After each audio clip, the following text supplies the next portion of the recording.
Hello guys, good morning বন্ধুরা। তো তোমরা সবাই কেমন আছো? আশা করি আমিও ভালো আছি, তোমরা হয়তো ভালো আছো। বেসিক্যালি সকাল সকাল চলে গেছিলাম সেলুনে, ভাবছিলাম সেলুনে চুল সেভ করবো, দাড়ি কাটাবো না কি করব ভাবতে ভাবতে বসে পড়লাম সিটে।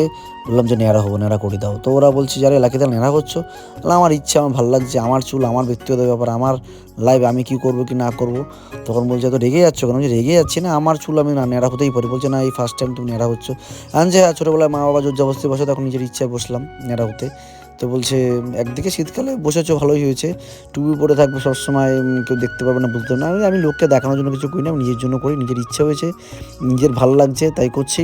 তো বিমল হাসতে হাসতে বললো, না শীতকালে অনেকে ন্যাড়া হয়, তুমি ন্যাড়া হয়ে যাও, ভালো লাগবে। আলাম সেই বুঝে সেই জন্যই চলে আসলাম যে অনেকে ন্যাড়া করছে, আমি তো ন্যাড়া হয়ে যাই। তো বেসিক্যালি গল্প করতে করতে বিমলদা সুন্দরভাবে আমার মাথাকে ন্যাড়া ফেরা করে দিল। কত সুন্দর হাসি লাগছে। এবার একটা পোজ দেবো, দেখো পোজটা কত সুন্দর দেবো, দেখো। টেন টেনা টেনা টেনা টুডুম টুডুম।